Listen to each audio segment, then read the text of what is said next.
And I will welcome everyone. So, I am Beck from the city of Stonington, and I'm going to start off with acknowledging the traditional owners on the lands on which we're meeting tonight for Stonington.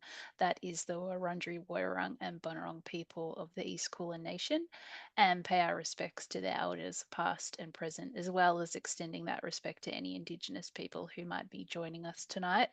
We acknowledge a living connection to country, their relationship with the land, and all living things extending back thousands of years for all Indigenous people.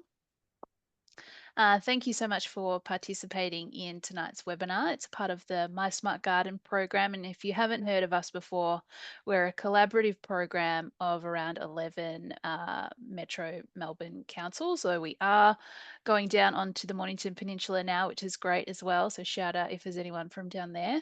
And we have aims to help our residents grow their own food, increase the resilience in a changing climate, reduce waste and water use as well.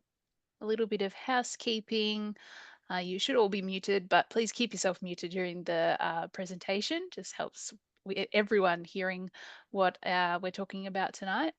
But feel free to ask any questions that you like as they come up during the session. Pop them into the chat box, and we will be talking about them throughout tonight's presentation. We're also going to be recording tonight, so you'll be able to watch it back at a later date. It'll be available on the My Smart Garden website. So don't be too concerned if there's things that you missed that you want to revisit. And now I would like to introduce Jessamy Miller, our presenter for tonight's session. Jessamy is a passionate author, editor, and educator on all things poultry and organic lifestyles. Jessamy's appeared in and contributed to numerous organic gardener magazines, radio, and live events, including Stonington's own Pets in the Park, which is very exciting. So, Jessamy, I'll pass over to you. But would you like me to do the other poll about chicken I would. ownership? I would absolutely love that. And hello, Great. everybody. Thank you so much for coming and sitting down in this extremely cold night. Now, if you will do that poll, I'm going to share my screen with you, hopefully. So just bear with me while I load my slides, and then we are cracking on. So, Beck, have you been keeping yourself warm at home?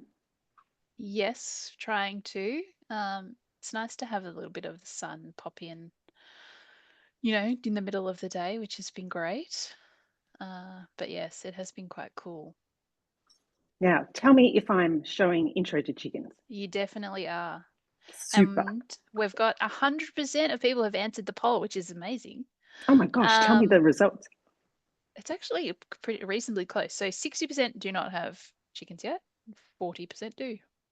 Awesome. Well, I am super excited that everyone is going to share a little chicken keeping journey with me tonight. As Beck said, I absolutely am a massive advocate for keeping chickens in your backyard. It's really such a super way to be a little bit sustainable in a suburban space. Chickens are so low maintenance, they're pretty inexpensive, especially compared to, say, a puppy. And they're really just not just an achievable kind of livestock to have your own food, but they're lovely pets as well. And I hope that you will be inspired by my love of chooks to really think about getting chooks yourself. So today, this is my chook, Creamy. She loves to come and sit on my foot when I'm outdoors having a little cup of tea in better weather. And she and I are going to take you today through a little tour through like the 6 psychological and physiological needs of chickens. Yes, chickens do have needs.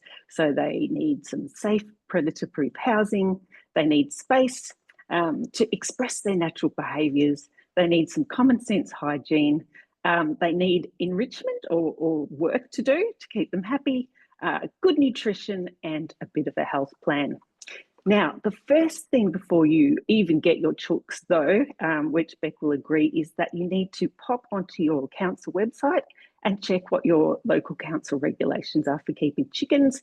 We've got a couple of councils here tonight and all the regulations are slightly different. So some will require you to get a permit and some will have 5 chooks, 10 chooks, just depends on what that council is. I've actually long been thinking of changing houses just to get more chickens. So, you know, the struggle is real.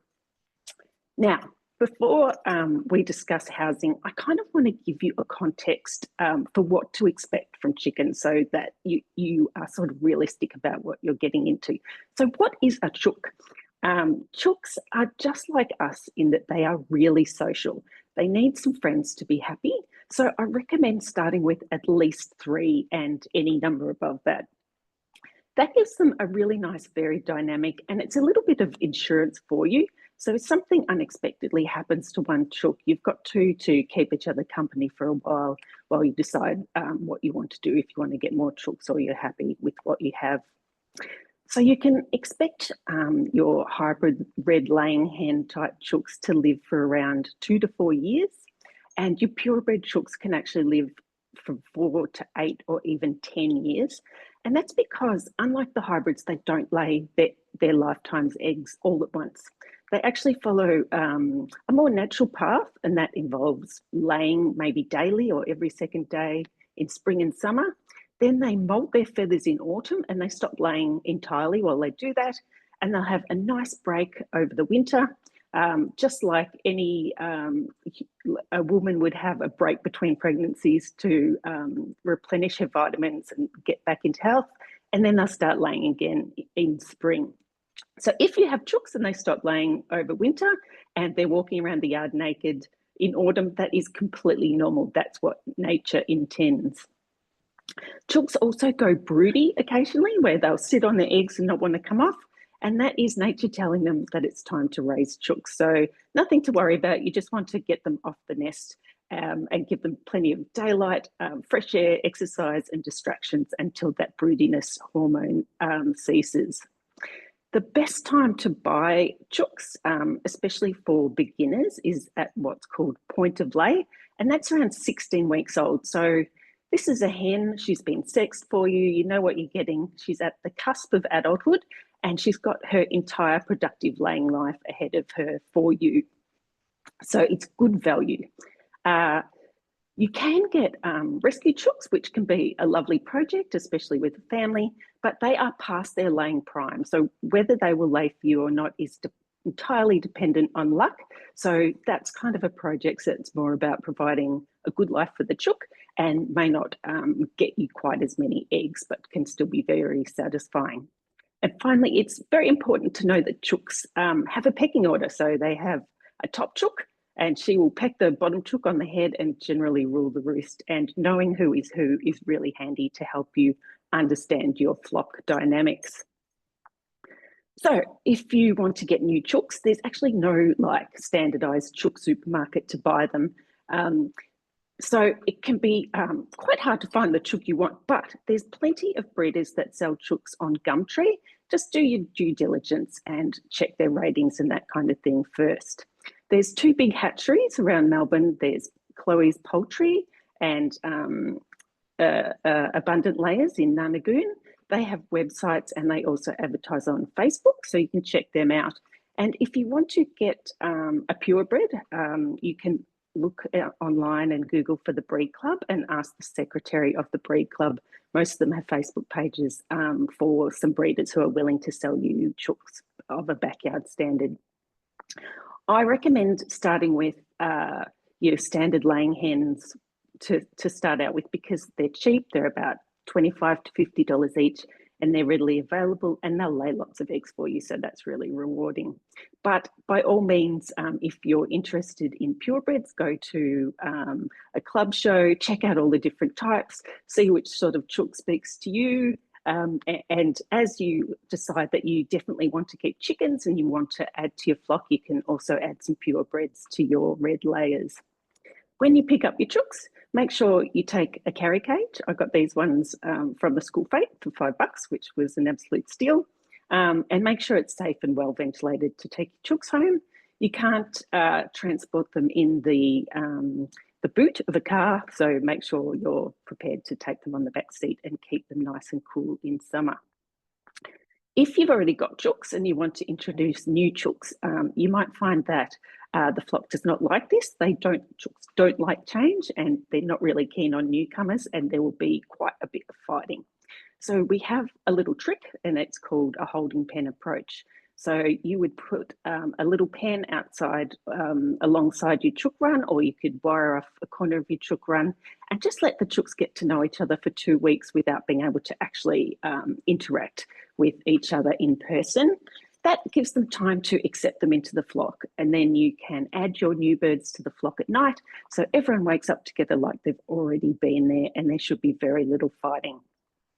Make sure you're at home that day to supervise. If it does happen that there is some undue fighting, you can take your new chooks out and try again a week later. And always introduce 2 chooks together, because one chook will not be so readily accepted and will need a friend. So the number one thing you need infrastructure-wise for chooks is a really safe lock-up nighttime hen house, because everybody loves chicken. Foxes, cats, dogs, predator birds, and we need to keep them safe at night. So you can pair that with free range around the garden if you like. If you have a big established garden, your chooks will probably really enjoy that, and the garden will survive. If you have quite a small or tender or a food garden, then you will want to protect the garden by keeping your chooks in a wire run. So a poultry run can also keep the chooks safe in the daytime if there's foxes going around, but they still get plenty of space to scratch around. So this is kind of mid-level safety, better for the garden and better for the chooks when they need an extra level of safety. Or if you are in the country, or you have daytime foxes coming through all the time, or you work late or travel, you might want to combine the run and the hen house into one big structure that the chooks are confined in all the time, and that's called a deep litter hen house. So it's obviously much bigger. It's got a nice layer of dry litter on the floor for the hens to keep busy scratching around. And with any of these setups, you can let the chooks out for a bit of supervised free range time anytime you're at home if you like. But this is like Fort Knox maximum safety. So those are your 3 main options. Whichever hen house you choose, it's got to have a couple of features. So you obviously need to have a nice lock-up door to keep your chooks in.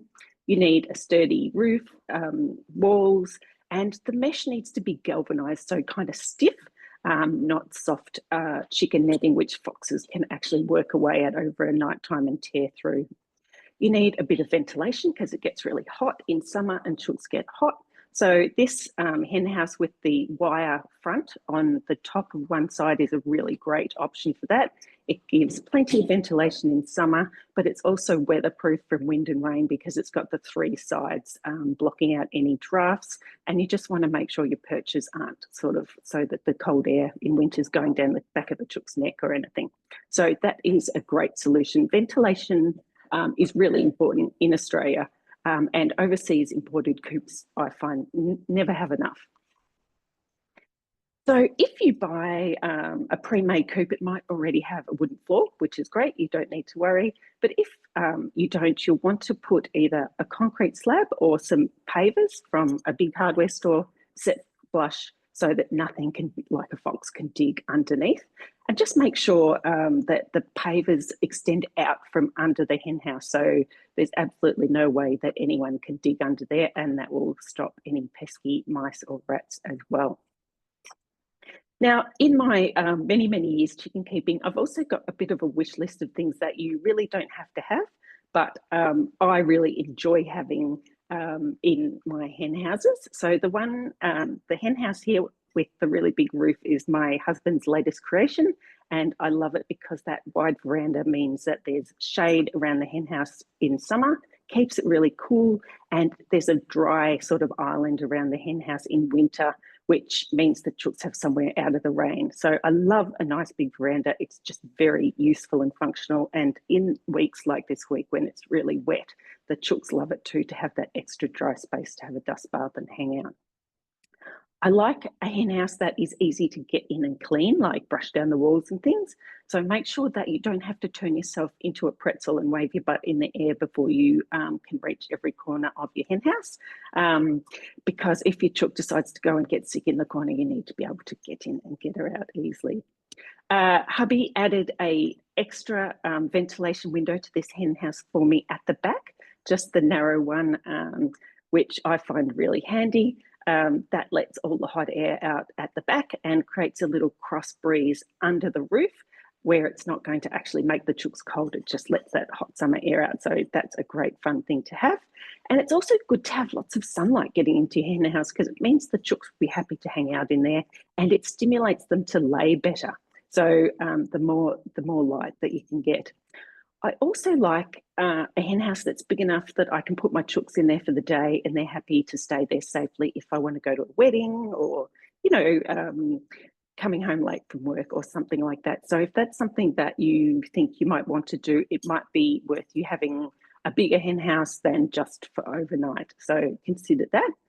And my final thought is that it's great to have a lock-up door, but it's no good if it's not locked up. So if you find that you get busy at lock-up time and you're distracted, make sure you set Fox o'clock alarm on your phone so your phone goes off for every night and you go and check that you've locked the door because foxes check every night. They always know. Now, where should you put this hen house in your beautiful garden? The best direction to face it is east because then you get the morning sun and the chooks really enjoy that. The direction to avoid is west because it is so hot in summer in the late afternoon that it is too hot for the chooks. So you don't want that directly going into your hen house. And for the same reason, you don't want the nest boxes on the west side because then when the chooks are in the hot little box laying, they're getting those hot bedding suns on them, not ideal. North is fine, south can work, but it's a bit cold. You want to kind of make sure that the hen house and the run can get some lovely winter sunshine so that chooks can lay out in the sun and warm up and it all dries out. But ideally be quite shady in summer. And it sounds like a big ask, but if you're able to plant some deciduous trees and bushes around it, that's one great way to achieve that.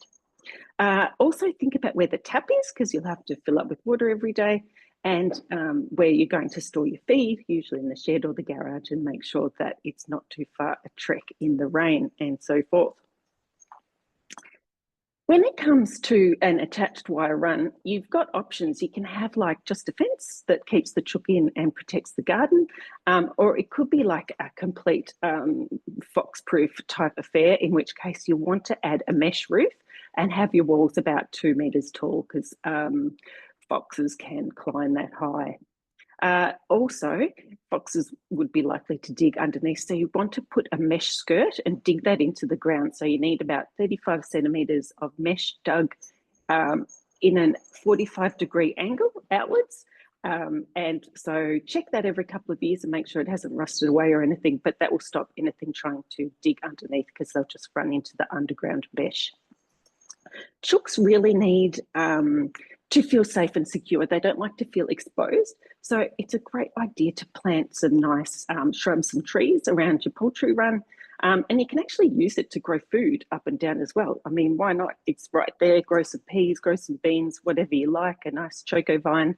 And anything like that, the chooks might have a little peck at and you can share the leaves and the fruits if they've got it with them as well. So use your imagination, consider the aesthetics, and that landscaping will keep the chooks happy also.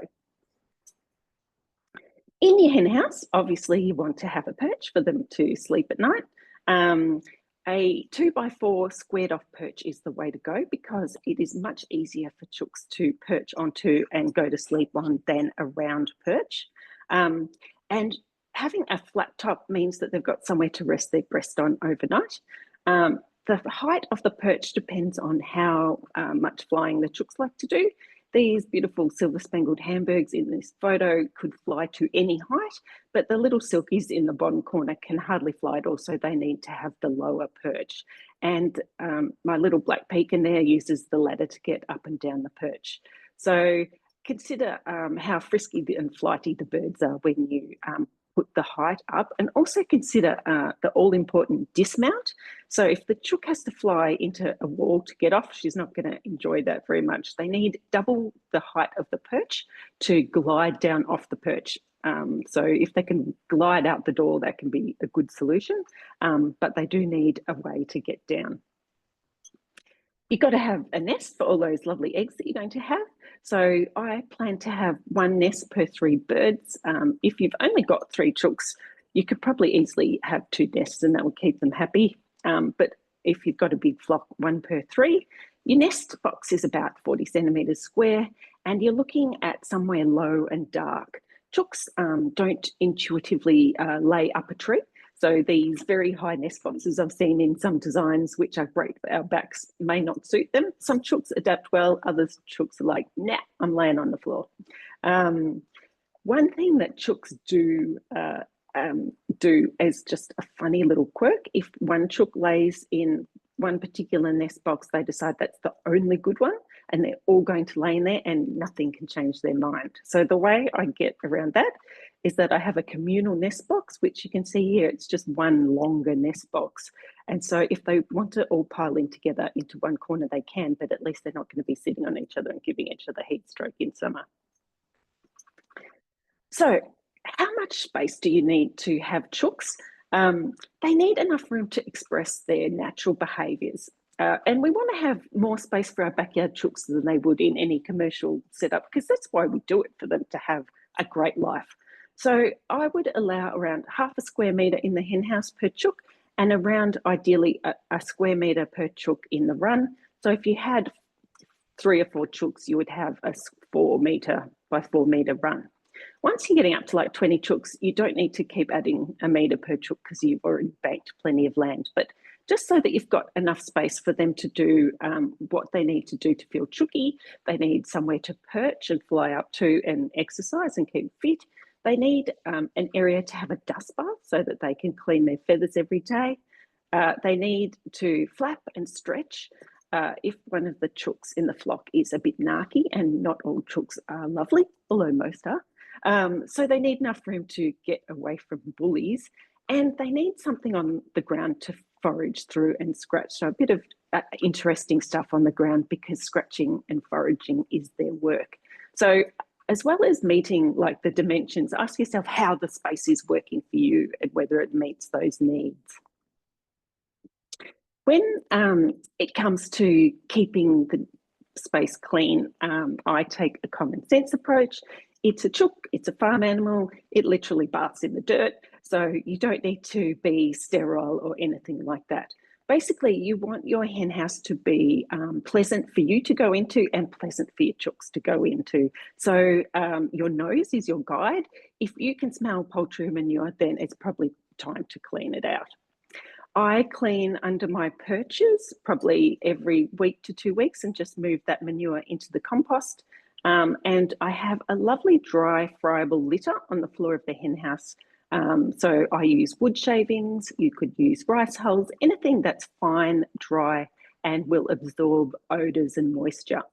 A dry hen house is really healthy for chooks, so we never want to have any wet spots. So if you see any wet spots in there, you want to move them out into the compost as well.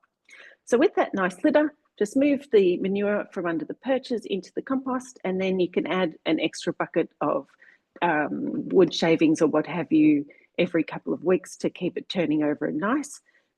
It's the sort of material that chooks love to scratch, so they scratch around, and the poultry manure then breaks down into dry little crusts and then into dust, and it doesn't have an odour. It only smells when it's wet. So it's actually quite a good litter system. If you do that and everything is dry and it smells fine, you can do just a spring clean once every season. I do like wood shavings. I just saw half that comment. But they have to be chemical-free wood shavings, and you can sometimes source them in your local community from a craftsperson or something, so that you're getting a waste product. Just make sure that there's no any chemicals in them. So I clean out the hen house once a season. I brush down all the walls with a broom. I scrub the perches and nest boxes with hot boiling water, a bit of detergent, and a tablespoon of vinegar. Remove all the litter and compost it. Give the floor a scrub if it needs it, and do it nice somewhere in the morning so it's got plenty of time to dry, and then replace all the fresh litter. And I also scrub out the feeder and water with sort of detergent and hot water and vinegar as well. It actually doesn't take too long. But once again, everybody's setup is different, and just make sure, as long as it smells fine, it should be going well. If you find it's getting smelly, you will have to remove your manure more often. And don't put your manure directly on the garden because, as we all know, it's very hot and can burn plants. So compost it for 6 months and it will be an ideal input for your veggie garden then. So as well as the nice dry friable litter in the hen house, I actually have a different litter in the poultry run. So you don't have to have anything on the floor of the poultry run. Just looking at that question, I wouldn't necessarily use shredded paper because it doesn't dry out. So it just blows around and gets, it can soak up water and not dry out. But you can always try it and see. It could be a good way to use up a waste product. I found it can get tangled around chooks' feet, which is not ideal. So it would probably be a product you have to manage with a bit more effort to make sure it's not tangling up in chooks, it's not blowing out the door and getting across the yard everywhere, and that it's not harbouring moisture underneath. But see how you go. You can certainly use sand. That's a classic thing to have in the bottom underneath poultry runs. I just prefer something warmer and drier, but there's absolutely nothing wrong with sand. And if you can get hold of it, go for it, because it's easy to just remove the manure out from that as well. So in the poultry run, I like a bigger substrate. So you can use tan bark or any thing similar to that. You could put your dried leaves in autumn through the mulcher and use them, or you can use any of the types of straws. The reason I have in the poultry run something on the ground is because it gets very wet and slippery and muddy in winter, and it's not aesthetic. It's not safe for me to walk on. I don't want the chooks having wet, muddy feet all the time. So it's much, looks better, and it's much healthier and more enjoyable for the chooks and I to walk on, and safer. It stops it becoming a dust bowl in summer, and basically the number one main reason though is the chooks absolutely love scratching over the, I use the pea straw. It's really nutritious. They peck through it. They keep busy with it. So it gives them a job that they really enjoy. And I can use the pea straw twice, because I then put it on my veggie garden after about 6 weeks when it's got a bit tired. It's slightly enriched with a bit of dirt and the odd bit of manure, not enough to harm the plants. And it gets incorporated into my soil after being a mulch for a while, and it really adds body and structure and helps the microbiome of my soil. So it does double duty, and that's why I love it. But you can use anything you can get your hands on, really, as long as it's absorbent and the chooks like to scratch it, and you're happy with it. Jessamy, we've just got another question before we move on about Yeah, housing. go on. Damien says that he's got 3 hens. One of them sleeps in the hen house and the other 2 sleep up in the mulberry tree. Should I try and move them into the hen house, and how would I do this? I would definitely try and move them into the hen house, because foxes are great at climbing trees. So it's probably pretty risky having them outside. It can just be a habit. So I would site yourself a ladder under the tree that you can get up, and it usually takes chooks about a week to be retrained. So some chooks like to sleep on the ground, some chooks like to sleep in nest boxes. I had a chook that used to go and try and sleep in the very, very top of the shed. A week of just going in, and hopefully your mulberry tree is not too tall. And if you can't reach them, there's really nothing you can do, and they are probably pretty safe. If you can't get to them in the ladder, the fox probably won't either, but much safer to have them in the hen house that you've bought for them, so that you've got peace of mind, and so do they. So pop them on the perch every night. Might take a week. If it's not a very silkies, not the smartest chooks, they might take 2 weeks, but hopefully they will then get in the habit of flying there and roosting in the hen house properly, and just make sure that I think if they're flying in the mulberry tree, they're probably pretty good flies, so it shouldn't be an issue of not being able to reach the perch or anything like that. Any other questions, Beck? Yeah, there was a question from Alex, who is a renter and in a share house and would love to have chickens, but conscious of sort of the end of, lease agreements and having to move potentially into another place, whether you had any suggestions for if they needed to be rehomed, how about they might go about that, or I guess just general advice for people renting and, with not so permanent fixed address. Yeah, I think you can buy online kind of like, normally I'm an advocate for sort of more infrastructure, but if you're renting, you want less infrastructure. There's some quite relatively lightweight little hen house and run kits that are all in one that you can buy online and you make up yourself. They're not they're imported from China generally, not the longest and strongest, but they'll work for the purpose. And if you paint them, they're usually a kind of lightweight timber. They'll last longer if they're painted. So something like that, or if you've got cash to burn, you could get what's called an omelette igloo, which is an all-in-one plastic molded, really whiz-bang fancy hen house that is very fox-proof and rather glamorous, really. I think that I can't remember how much they are. They might be around $1,000, whereas the others you're looking at a couple of $100. But anything like that, I would look to have that, because you can just lift it up and walk out with it, and it will have a little box hen house in it with the floor and the walls and everything, safe and sound, and that should really do the trick for you. And I'd probably stick to no more than 3 chooks in that situation. And maybe you could give them away on Gumtree if you weren't able to take them as a kit or sell them with the hen house, even if you weren't able to do anything at the end of your lease. Or I would consider quail. So much less infrastructure, but that's another talk. But have a Google online with quail. Excellent. Thank you. Now, so you can see that my chooks in my backyard here, the Creamy, the white chook, is giving me quite a piercing look from the chook bowl, and that is because we have come to the diet and nutrition section, and chooks really take their nutrition seriously. They absolutely love their food. So if you ever want to motivate a chook, use food to do it. If you want to train a chook, food's your answer. They are here for their meals, and I appreciate that because I am too. So diet is like a journey. So my grandmother had 80 chooks, and she basically fed them potato peelings that she cooked up on the stove and a handful of wheat, and they just roamed around the farm. Since that day, our understanding of poultry nutrition has come forward a lot, and we have also selectively bred our chooks to lay a lot more eggs. So we can't feed them potato peelings and expect them to lay like a champion racehorse. It's just a completely new world when it comes to poultry nutrition. But if you meet your chooks' nutritional needs, they will be much more healthy and they'll have a tip-top immune system, and they'll be very unlikely to get sick.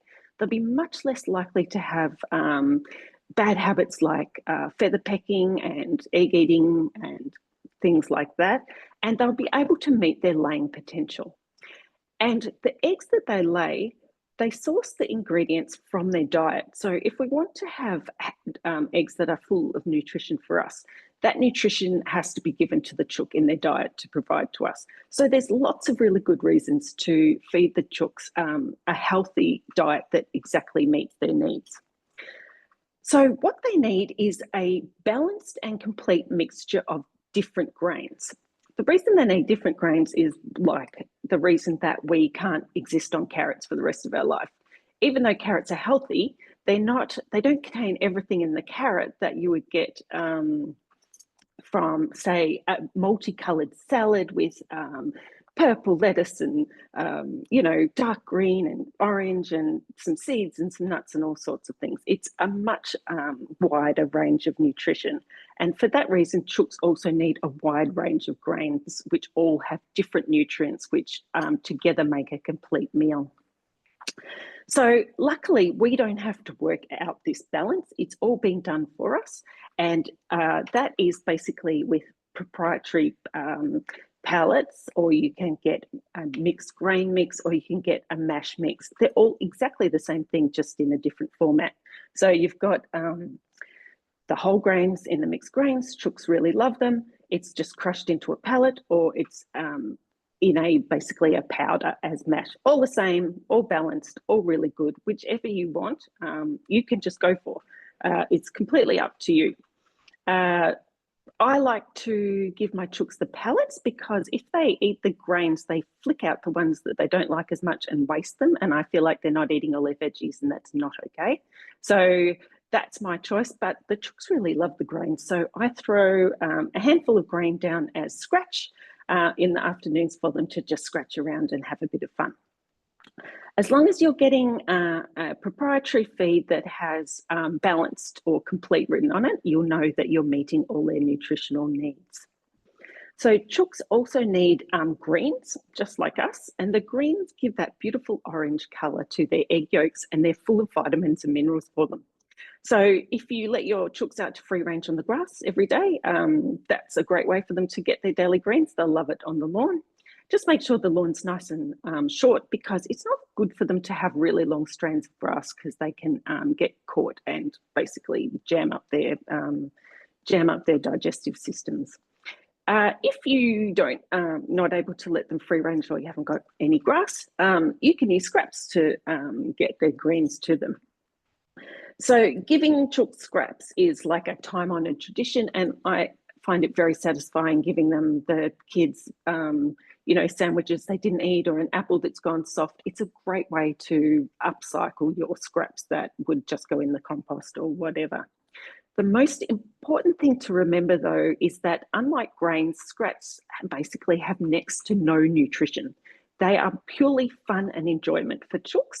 Chooks love them. By all means, give them your scraps, but then they can't be relied on to meet the chooks' nutritional needs. So we consider them to be sort of morning and afternoon tea, and then the pellets or mixed grains or what have you are like their proper meals. But this is like their treats and their fun. Just like whatever you would do for yourself, you probably, if you wouldn't eat it, don't give it to your chooks. And nothing that's not sort of like got some relationship to their ancestral diet. So like lollies, processed foods, junk food, anything like that that's not good for us is really not good for chooks.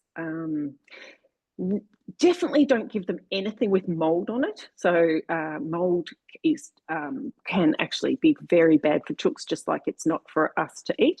So stick to like your kitchen scraps and veggie scraps from the garden. If it's something that we would eat cooked, like potatoes or lentils, make sure that you give it to them cooked as well.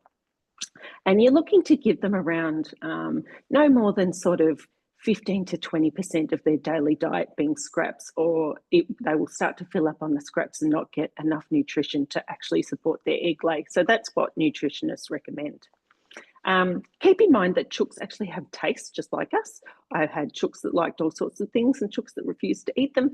It's just how they're made, and they learn a little bit from others in the flock as well. So another thing is, once scraps have been on the ground for a while in the pen, if they get a bit of dirt or manure on them, the chooks probably won't eat them after that point.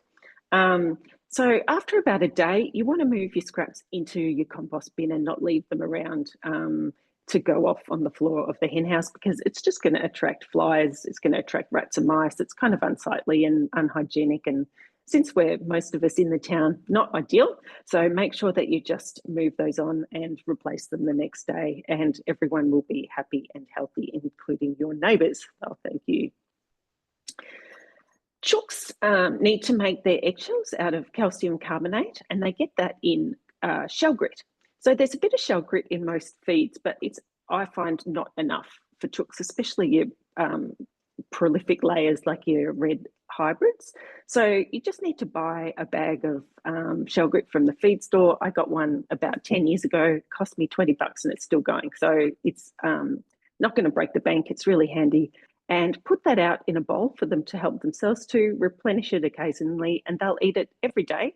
They use calcium to make the eggshell every day. They can't store it. And if you want to add their own eggshells to that, you can. So you need to dry them out in a low oven for a little while first, to make sure that there's no raw egg on them that hasn't been heat treated. So just give it half an hour on about 120 to dry them out, crunch them up, and you can add that in as well if you want, or put it on the garden because it's good for the garden. But no need to waste them. And last of all, chooks need to have fresh, clean water. So if there's one thing that you want to keep clean, it's your water bowl. And I like to have a nice big water container like the one in the picture here, especially in summer, because chooks find it really hard to drink from nipple-type waterers when they're panting. So it could just be a ice cream container with a rock in it, but just make sure you've got plenty of water available to them. And if you do decide to have a nipple system, that's great, but provide an extra wide mouth container on hot days in summer so they've got absolutely plenty of water. If you're ever going away for the weekend or anything like that, make sure you leave at least 2 waterers in case they knock one over and you've just got peace of mind. And if it's really hot, chooks will prefer to drink cold water to warm water. So I freeze a little 500 milliliter water bottle and put it in my big water container, and that just acts like a big ice block over the day and keeps it nice and cool for them. So with your chooks, if they're well fed, they've got a nice clean house, they're not stressed out, and they've got plenty of space, they're unlikely to get sick. They've got everything they need. However, things can happen. Chooks can get sick or injured. So make sure that you have lined up a good local vet to take to that you know knows about chooks. If you're in the inner city or thereabouts and the vets don't get to see chooks very often, then check out the bird vets in Melbourne. There's one on each side of the river. I think there's one in just moved from Flemington to more the Brunswick area, and there's the Burwood Bird Vet as well. They're a little bit more expensive than a standard vet, but well worth it because they know everything about birds. I recommend that you don't problem solve any chook illnesses on Google or chat rooms or anything like that, because you can just get a huge wealth of conflicting advice and often well-meaning but really, really horrifically wrong advice. And basically taking your chooks to the vet is the best way to and most humane way to get them better. So it is expensive. It might seem a lot to spend $90 on a chook to take them to the vet when the chook costs $50, but hey, it's still less than buying a puppy. You're still ahead, and it is the most humane and responsible way to get them better and won't confuse you with lots of crazy conflicting internet advice either. So I heartily support that. Do observe your flock. Chooks are prey animals and they will hide when they're sick, and when you notice that they're sick, they're usually quite sick. So if you can just keep an eye on your flock and how everyone looks, if they're perky or if they're quiet, or if they're off their tucker, or if they've got funny poo or whatever, then that is a bit of a warning sign. You might want to take them in to get looked at. And when you have a sick chook, if they get to be visibly ill, then you'll want to give them supportive care. And what that means is that you have a little spare hen house like this. I got this one a few years ago now for $99, and I use it for all sorts of things. It's really, really handy to have an extra hen house. And that's my quarantine run. The chook goes in there. She can get treatment from the vet given to her so it doesn't get spread around to the rest of the flock who don't need to be treated. It means that she is easy to catch to give treatment through, and you can take her out of the flock so that she's not being picked on when she's not feeling very well. And she can't stand up for herself and the other flock might notice. So that's a good little supportive care unit Once she's better, fully better, and she's off her meds, you can pop her back in, but it just makes looking after a sick chook much easier because you don't have to go in and catch her or anything like that. Finally, the fun part of the night is environmental enrichment.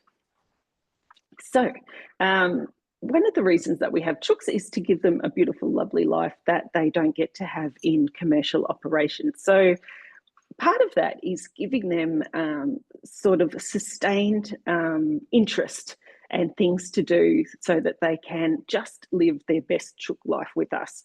And luckily for us, it's really fun for us to watch as well. So you can have some quite, you know, kind of kooky things if you want. For example, I have given my chooks a xylophone on the wall, and really pecky chooks like Isa Brown type red layers will love pecking these. If you want to get your chook to start pecking it, the trick is to dab yogurt on there. So if they keep pecking, good for you. Mine only peck with the yogurt, but so we're a long way from being a band, but you can live in hope. Now, this other picture here of Clucking Ham Palace has two awesome fun things for chooks to do, as well as like a nice gravel floor for them to scratch around in. The swing is really fun. Chooks take to a swing better if they're put on the swing when they're younger, like at sort of like teenage chicken age, but that's a great way for them to get exercise and build up their muscles and practice perching on a swing. And there's also this fun kind of perching tree, which I really love, where there's different stands that they can fly up to, and the owner of this puts a bit of grain and different treats up there, and they all fly up and hop on those different round perches, and I really want one of those too.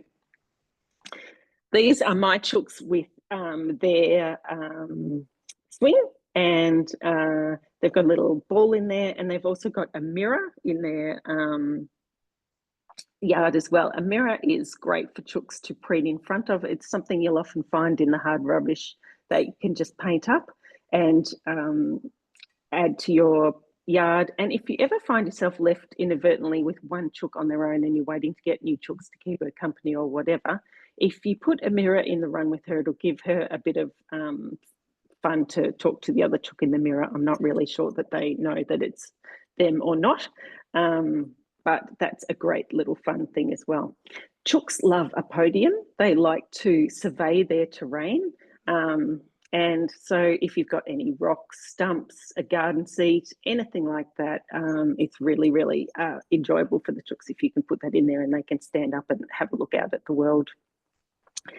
The number one bit of sustained entertainment for chooks, though, is what is actually their job, and that is scratching and foraging. So the pea straw that's on the floor that the chooks are digging into in this photo gives them the most joy of all these things, even though it's probably not the most fun or glamorous, but they really do just want to do that beautiful scratching dance and keep themselves busy and peck around. And they get a lot of vitamins and minerals from the soil doing that as well. They get hard grit, which is really important for their digestion and helps them grind up all their food. So having access to dirt for a dust bath, straw to scratch around or pea straw and so forth is really important for them to be happy and satisfied in themselves. We've talked about scraps as food, but they're also great for entertainment. So whenever I'm cutting all my brassicas, like my broccolis and collies, I give them the leaves. I give them lots of different things from my garden, and have to remember that chooks don't have hands, so they can find it quite hard to peck things off if they can't get a bit of resistance. So one of the best ways is to actually hang your scraps or your greens or some corn or a cabbage that's a bit tired in the fridge, and they find it much easier to peck things when they're hanging, and they're likely to get more value out of it because they can get that sort of resistance or purchase to get a good mouthful out of it. So anything in the garden, make sure that you consider that for your chooks. There's a couple of lists on the internet that I encourage you to look up before you do it, though, which will list scraps and garden foods that are not suitable for chooks. So one example is anything in the nightshade family, like your tomato leaves, your eggplant leaves, that sort of thing. They can have the fruit, but they're not advised to have the leaves. And another one is avocado isn't recommended for them either. So there's quite a long list. So just Google scraps that chooks can't eat or something similar to that and stick it on your fridge and you'll be right and you'll know what you can give them and what you can't. You can actually make a pet toy if you want to for your chooks. I made this out of a water bottle that I found in the school recycling, and I used a corkscrew to make 3 holes on the bottom, hung it up, and every time these silver spangled hamburgs, which is her name's Spangles and the other one looks exactly the same, so I called her Sleepy Spangles. Every time they peck that, they get 3 or 4 little wheat come out and they think it's a great toy and they pick up the wheat and then they give it another peck. So if you want to experiment with chook toys, there's lots of different chook toys that you can make for not much money that will keep your chooks entertained. You can also put the chooks to work in the garden if you want to. So if you don't feel like digging up your garden, your chooks always feel like digging up your garden for you.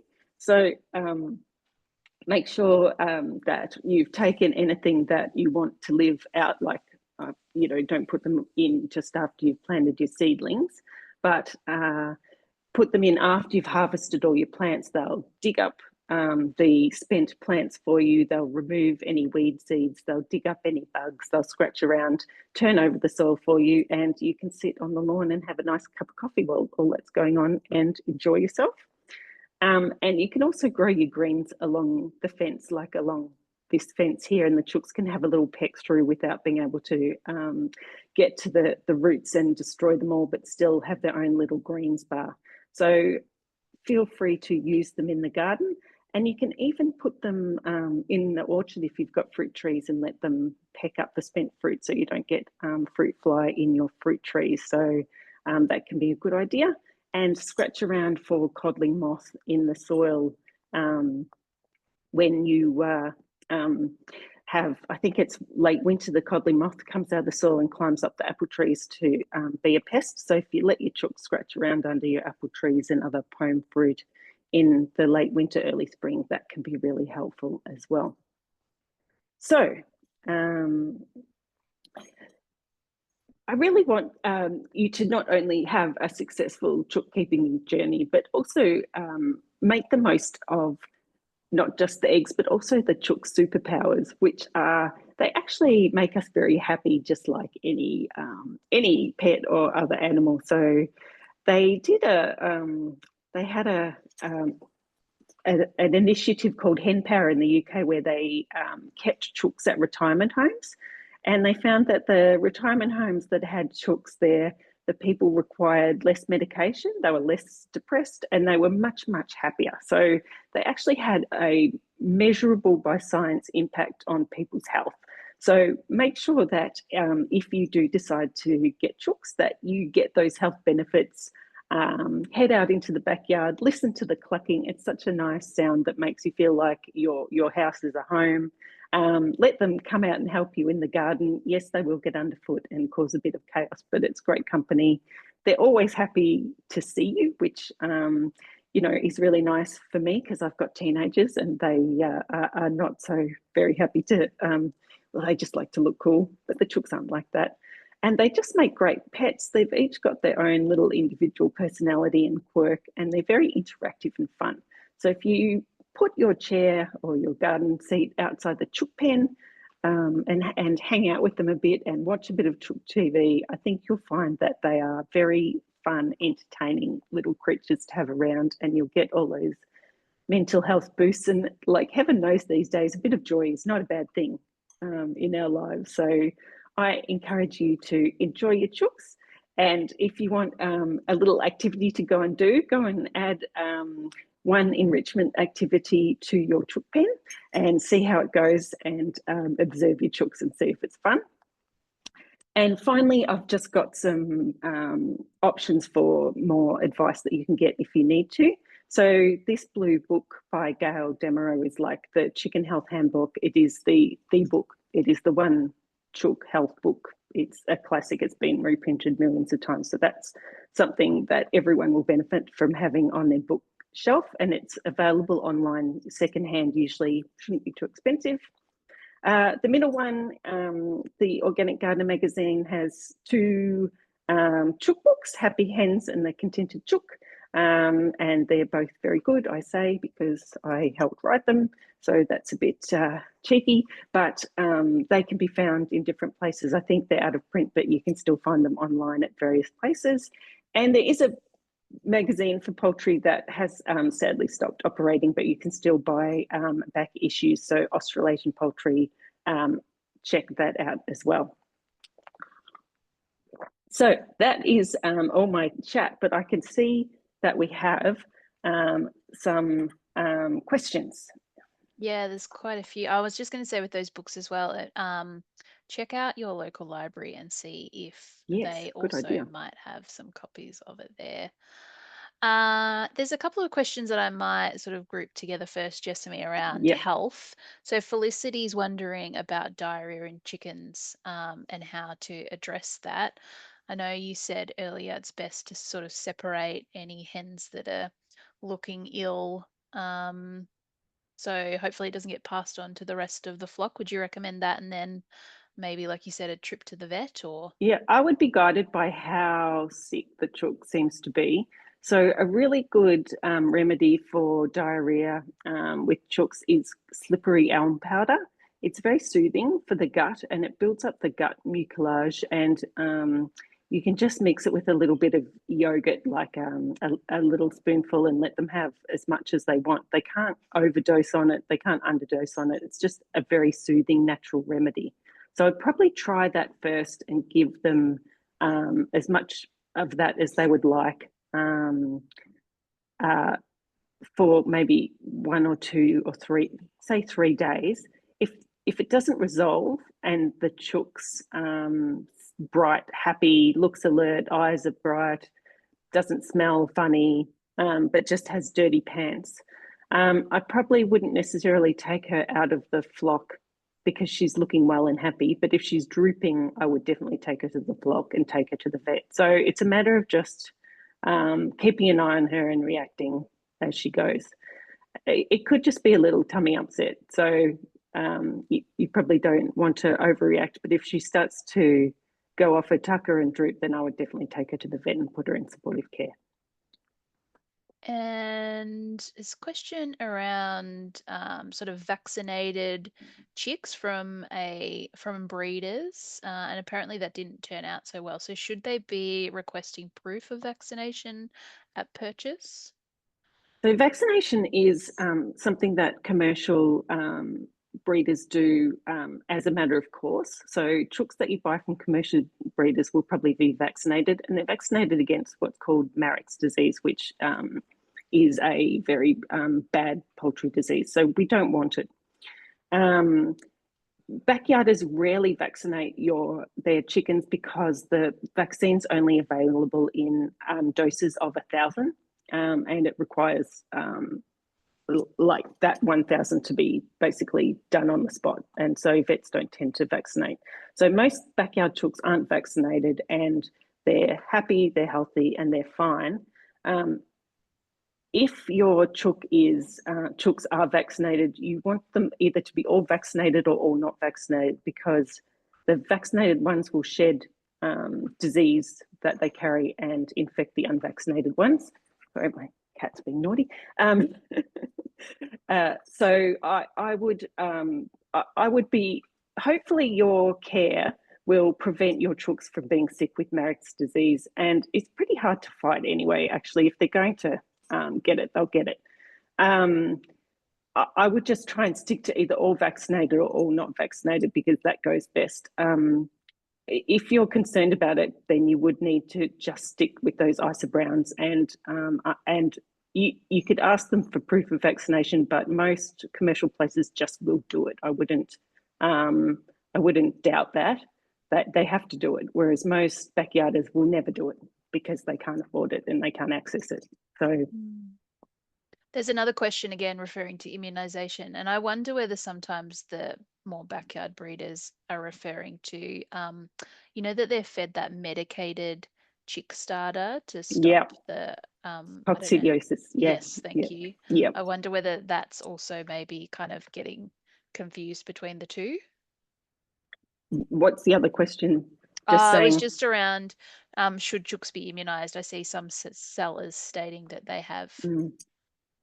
Well, the coccidiosis is another chook disease that is completely different from Marek's. There's not a vaccination for it, but it is like it saves. So chickens are born with a completely immature immune system. So they're very vulnerable to diseases for basically the first couple of weeks of their life. So having a chick crumble that has a medication in it against one of the more dire chook diseases, coccidiosis, is a really good idea because it will protect your chicks until they're old enough for their immune system to protect themselves. So that's a definite yes if you can get that in your chicken crumbles. But most people won't be having baby chicks, so don't need to worry about it. Okay, now moving away from chicken health for a second, Emma is saying they've got 3 mixed breed chickens that are now 17 weeks old and wondering how to tell if they're hens or if they're roos. Do I just need to wait and see who lays and who crows? You And really also, do, because mixed breed, like lots of breeds, have specific tells, but so you can look at the size of their legs. The roosters will have thicker legs. You can look at the shape of the neck feathers. The roosters will have more pointed neck feathers, and they will have long trailing rooster feathers on their tails that the hens don't have, where the hen's tail kind of goes up like that. The rooster's tail goes up and over. But until they reach sexual maturity, all of these, the rooster usually has bigger, redder wattles and a bigger comb. So if they're all the same breed, they're the same age, and you put them next to each other, you can usually tell the rooster. And you've probably already worked it out because he was the really friendly one that you bonded with absolutely. And now you have to give him away because you're not allowed to keep a rooster in town. They're full of personality, roosters, damn it. But actually, in your case with the crossbreeds, I'm afraid that you probably, unless you've got an absolute standout who's strutting around the yard, you're going to have to wait until someone crows and see. The chooks probably won't lay until the spring starts to get here, so mid-August. So if they start laying around then, you'll have to ask them in the morning, who did this? Which one of you was it? Or set up a chicken cam or something. Yeah. Well, you can tell who's laying because hens crouch for roosters. So if your young pullets start to crouch down on the ground for you, they are showing that they're sexually mature and they're expecting you to mate with them and that they're ready to lay eggs. So the roosters won't be crouching for you. Okay. Emma is also already has 3 Isa Browns, and she said they're all getting along okay, but there's clearly 2 groups. Will they ever become one group? How can I help them integrate? The only way that they tend to integrate is basically either over time, but also attrition. So if you add a chook or you remove a chook from your flock, then you'll change the dynamic. And sometimes it can change a little bit. Sometimes it can change totally. So I was telling Beck earlier that one of my dear old lady chooks has died, and suddenly the 2 young ones have taken over and they're having a wonderful time. They're much more dominant now because this top chook has gone. If one of the chooks from one of the groups becomes sick or dies or steps back for some reason, you might find that there's more interaction or other members come forward and bring the 2 groups together. If you want to manage the dynamics in your flock and you have a bad habit like feather pecking or egg eating or bullying like a chook that's losing all its feathers because one of the other chook is just basically pecking it on the head or just being a bit dominant, you remove the dominant hen for 2 weeks into that little supportive care cage and give her 2 weeks of time out. And when you put her back in the flock, basically she has to fight her way back into the flock from the bottom. And it completely upends the pecking order. Everyone, it's sort of like tossing the cards in the air. Everyone, if anything goes. So she will likely be so busy trying to get her new place that she won't be so dominant. So if you really wanted to muck around with it, you could, take a few hens out and then reintroduce them. But I would just let them settle it out themselves, quite frankly. That's, undue work for an unguaranteed outcome. But that's what you can do. Okay. Emily is saying we're soon to be chick parents. We're raising chicks with our children. When is the appropriate time for chicks to move out of the brooder and into the coop? There seems to be a mixed bag of literature that either goes by temperature or if they're fully feathered, what works best for a Melbourne climate? Yeah, it's pretty different in Queensland. They can basically move them out whenever they want. But down here, I would definitely wait until they have actual adult feathers of some description on, if they don't have a mother to huddle onto. So it is really cold and wet at the moment. So I think you're probably stuck looking after your chicks for a while. The other thing is the longer you keep them away from the flock, the more chance they have to develop their immune system. So when they do get put in with the flock, all the adult chooks in the flock will have come into contact with various diseases at some time or another. And they will shed tiny amounts of those diseases that they have come in contact with but overcome in their dander. And when the chicks with their immature immune systems come in contact with them, they don't have any protection, so they can get overwhelmed with these diseases. So we want them to be as mature as possible. So different breeds feather up at different rates. I would just wait until you can put them outside. So you could start taking them outside for the day when they're sort of half feathered. Start with an hour. If they look cold and they're huddled together and they're going, then bring them back in. Wait until it gets a bit warmer. Try them. If they're happy, I usually let my chicks free range around the garden for a bit before putting them in the hen house so that everyone can get used to each other. You want them to be able to be happy to be roaming around the garden for the day without obviously shivering, huddling together and showing signs of cold. So I wouldn't go by a date or a day or an age. I would just go by their behaviour and the weather and their feather. Excellent. And it was slippery elm powder that you said, Yes, Celia? yes, Yeah, okay. yep. So you can get it from like a big chemist or a health food shop or anything like that. And it's okay for humans too. So you can put it in your own part of your chook and human medicine cabinet. Lovely. Andrea is wondering, in suburbia, how far away from a boundary fence should a hen house be located? Yep, so the council regulations usually specify a metre. If that's the case, you can put a path behind your hen house, or I've got a water tank plumbed to the hen house roof behind the hen house. Basically, you just want to site your hen house somewhere where it doesn't affect other people's amenity. That is the reason for that. So there's not dust and feathers blowing over there. So as long as you've checked your council regulations and it abides with that, and if they say a metre, just use that space for something else. Yep. And Anne-Marie is wondering whether you recommend using, I think it's diatomaceous earth. Diatomaceous earth. It can be good. So putting some diatomaceous earth in the chook's dust bath can help them with lice and mites. I just saw a question going past as well. If you only need to treat for lice and mites if your hens have lice and mites. Those things are brought in by wild birds. So if you can keep wild birds out of your hen house, like doves and pigeons and sparrows and pesky things like that, then that's great.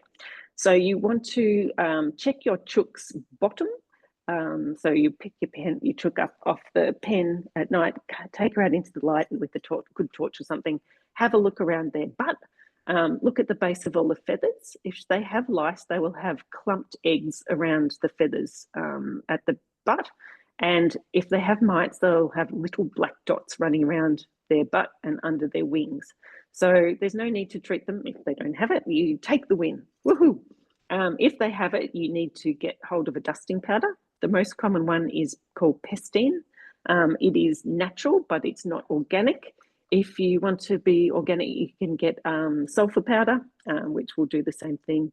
And you just dust it through the chook's feathers, all through the chook's feathers. Put a mask on first, and do that, say, every third night for maybe 4 sessions. That gives time for it to kill all the eggs that hatch in the meantime, and then it should be sorted. And once you've done your final session, you'll want to remove all your poultry litter and replace it in case there's any living in the litter that want to come back up and infest your chooks. And do not, I beg you, believe anything that says that if you plant a wormwood or other plant that it will chase the mice and lights away, because it'd be like saying my kids got nits and the rosemary plant out the front keeps them away. They are so microscopic, they have no idea there's a plant out there. They're living in their poultry feather world, having a great time. They're not leaving for anyone unless you dust them with something. So that is the best answer. So with the diatomaceous earth, I'm not a fan of necessarily the chook eating it.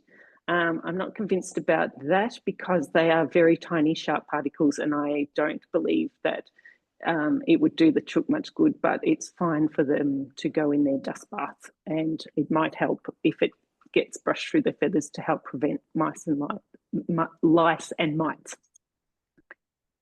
Okay. Sarah's wondering, is it okay to mix bantams and larger hens, or will the larger hens dominate the bantams? Or will the bantams dominate the larger hens is the question. This is usually the way of it. The general rule is a flock that is a similar colour and a similar size and a similar temperament will get along best.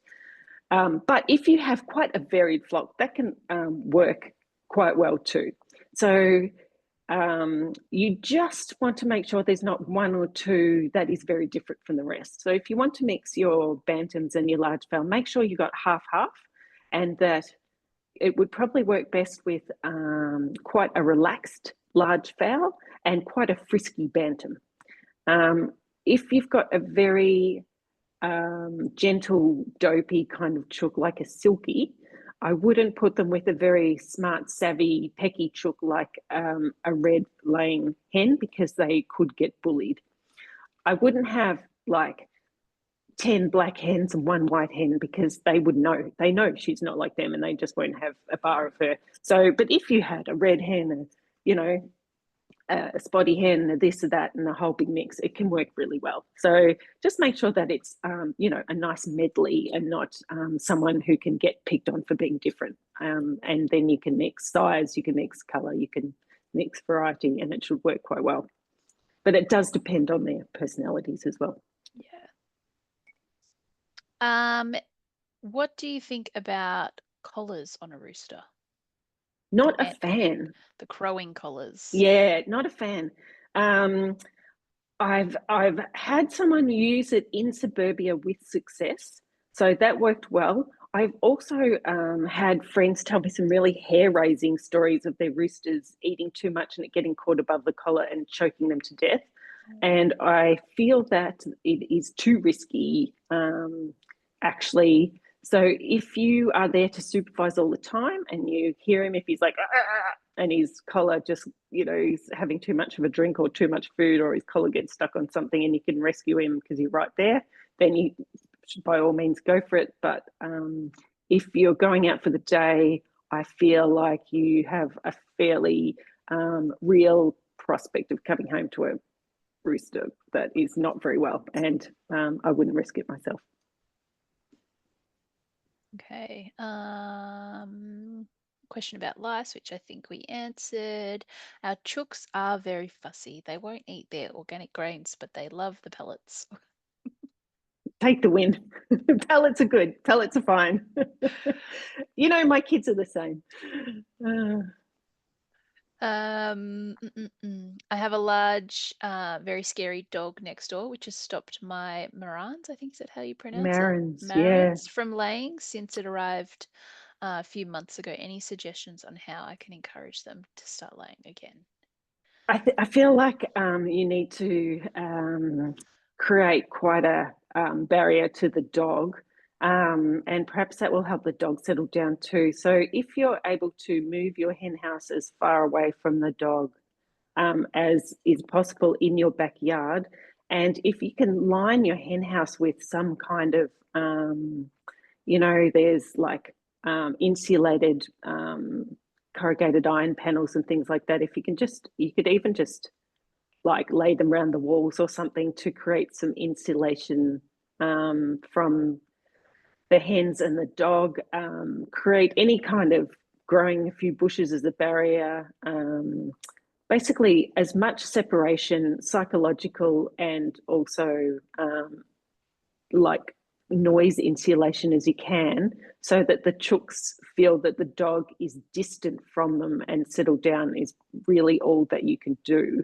And if once they feel safe and they know that they might be able to hear the dog bark in the distance, but it's not, just there over the fence, they should hopefully settle down.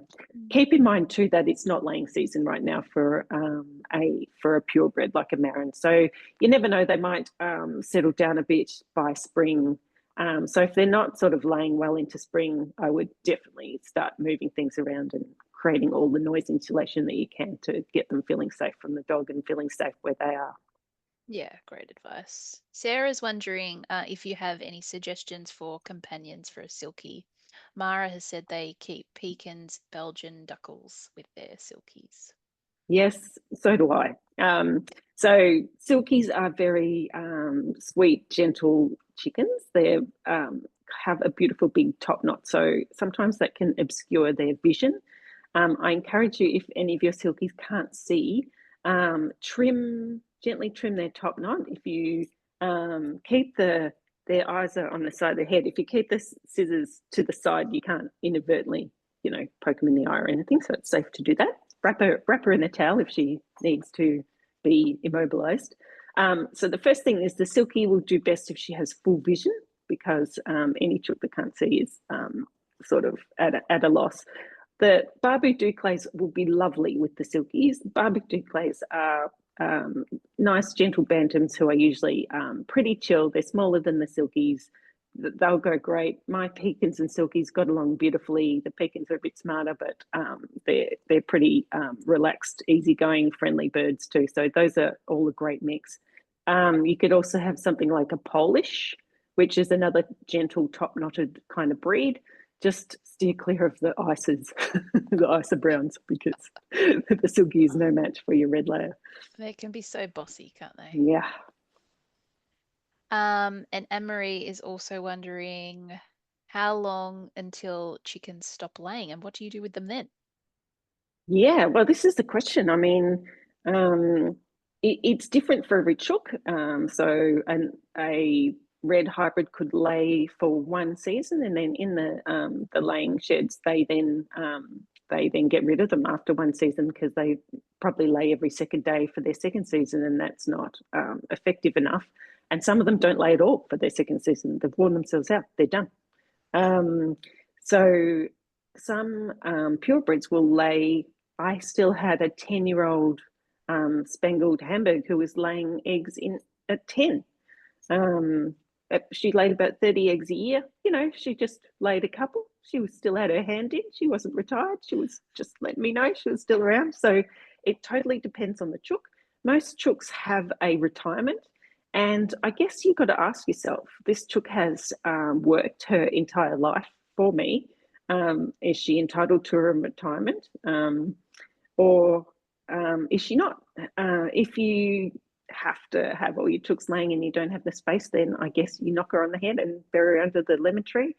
All my chooks get to live out their lives forever, which I'm sure you'd expect. They get to have a nice long retirement. Or, you might have, like my mum has a 300 chook poultry farm, so I can usually sneak some old girls onto there pretty easily. But I understand not everyone has that capability. But they've done the work. I guess it's up to you. It's not probably worth necessarily eating a chook that's that old, even though it would be a great recycling sort of aspect, because they're super chewy and you'd have to boil them with tomato for days. But if you have a younger chook that is not laying and you can only have 5 chooks and you need to replace her in order to keep your eggs going, then by all means you can dispatch her, pluck her and eat her.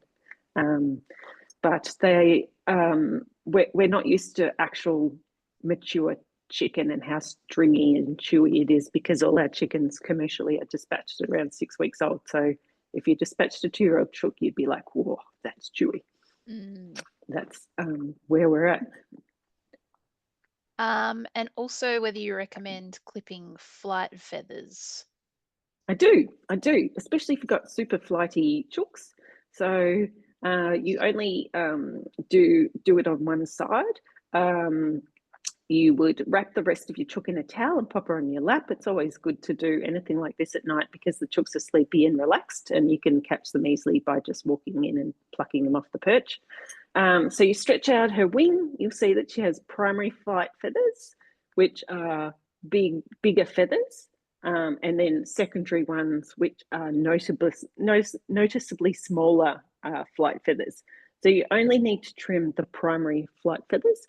And so she'll have like the actual flesh of her wing and the smaller feathers there in front, and then there's the row of flight feathers at the back. So I would clip them about halfway through, at the halfway point. It's well away from the actual wing, so you can't hurt the chook. There's no feelings in feathers. They're dead protein and fibre, basically. And all the primary flight feathers, leave the smaller secondary feathers. You don't need to do those. And then observe your chook. I used to trim the feathers of my silver spangled Hamburgs, and I'd see her go to take off, and then she'd do a bit of a nosedive, and I knew that she'd be very offended and cross with me. I knew that it had worked, so she'd be like, "Mom, I can't get out." Otherwise, she just flew out every day. She was very naughty. The indignity of that. I know. She's like, "Damn it, foiled again." And Emily's wondering what sort of treats chickens love. Well, anything of the scrap, kitchen scrap variety is a treat to a chicken. So you can give them very healthy treats, but mine particularly like the corn cob after the corn's been taken off. They think that's great fun. And if I really want to give them a treat, I will give them the whole corn with the actual corn on, and that's a very happy day for a chook. And you can hang that, or you can just pop it on the ground. I give my chooks a little treat once a month of some plain yogurt with a vitamin sprinkle on it. So that's a little health booster that you can always add some chook vitamins to your first aid kit. There's lots of them online that you can order from poultry supply places. They're all as good as each other. You can get poultry vitamin probiotic oats or anything like that that's fun, and just give them a little health boost once a month if you want. Anything like in summer like that is red coloured, like watermelon, tomatoes, blueberries, anything like that has sort of antioxidants that will help them withstand the heat. So that can be, they love watermelon, that's also really good for them.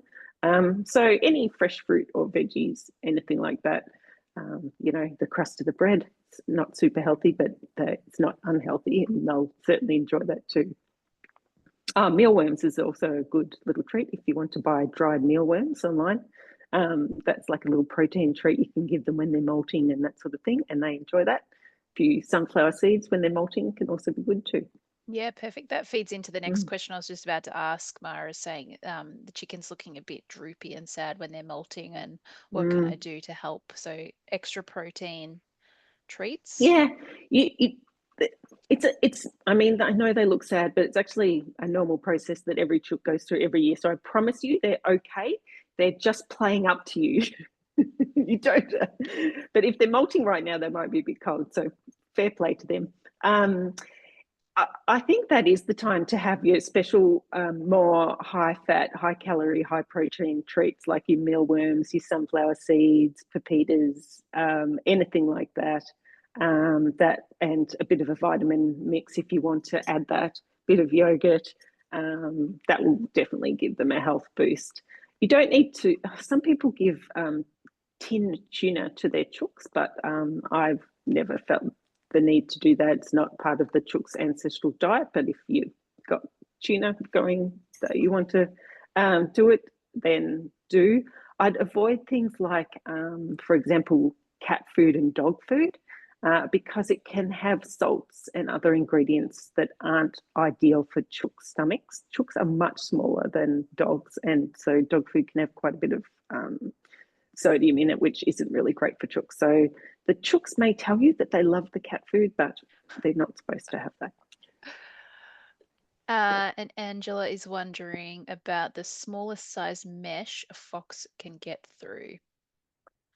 Well, the smallest size mesh you can buy, the aperture or the hole is about 5 or 6 millimeters, and it's like rigid poultry wire.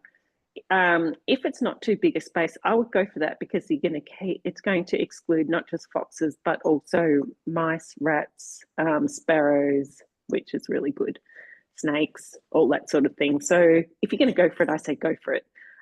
Anything of that, really fine aperture of rigid mesh is really good for that. And if you keep all those out, you'll keep the foxes out as well and save yourself a lot of headaches and inconvenience. Yeah, and once the sparrows find out that there's chicken food around, they're impossible to get rid of, aren't they? Unless Well, you then they tell their fence them friends, out. and then they tell their friends. Yeah. So you need to cut them off at the source. Mm. Like, Um, just don't feed them. yeah. Emily's I'm not, wondering.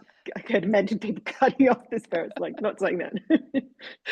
Emily's wondering the best chicken breed for young children. So I love Pekin Bantams for young children, or Barbu Duclays, or Silkies as well, although they can be a bit more highly strung, especially if they can't see. But your Pekin Bantam is a very chilled bird who is very interactive and fun. They really want to be inside with the family. Most of them don't mind getting dressed up in clothes and going for a ride in the pusher.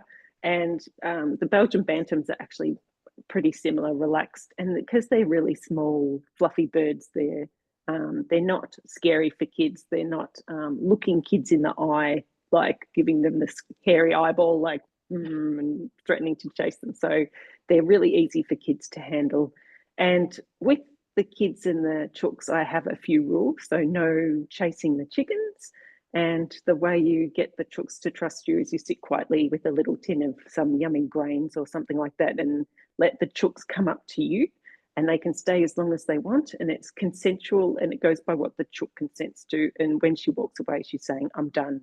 Thanks very much.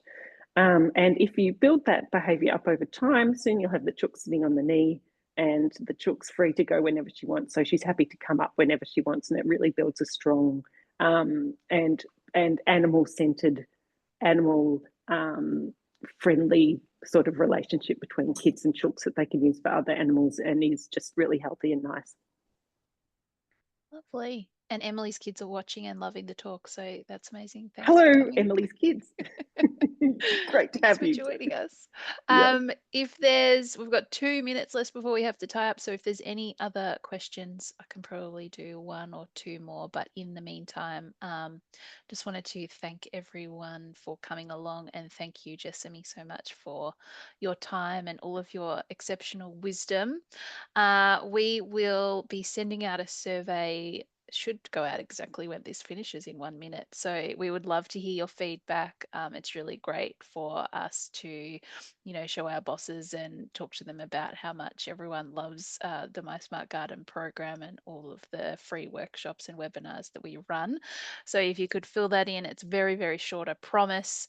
It would be much appreciated. The other thing is, if you're new to the My Smart Garden program, please go onto our website and check out our other free events. I'm just going to pop the page in the chat.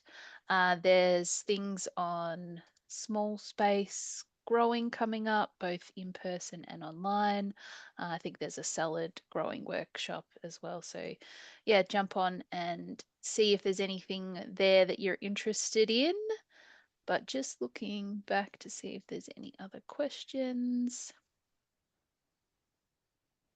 Doesn't look like it. Just looks like lots of thank you and appreciation for the session. So that sounds great. Well, I wish everyone good luck with their chooks, and go forth and enjoy and have lots of eggs and have a great feathered time. And I think you'll absolutely love it. So cheers to you for joining us today. Definitely. Thank you again. Thanks, everyone. Have a great Mm. night. See you later.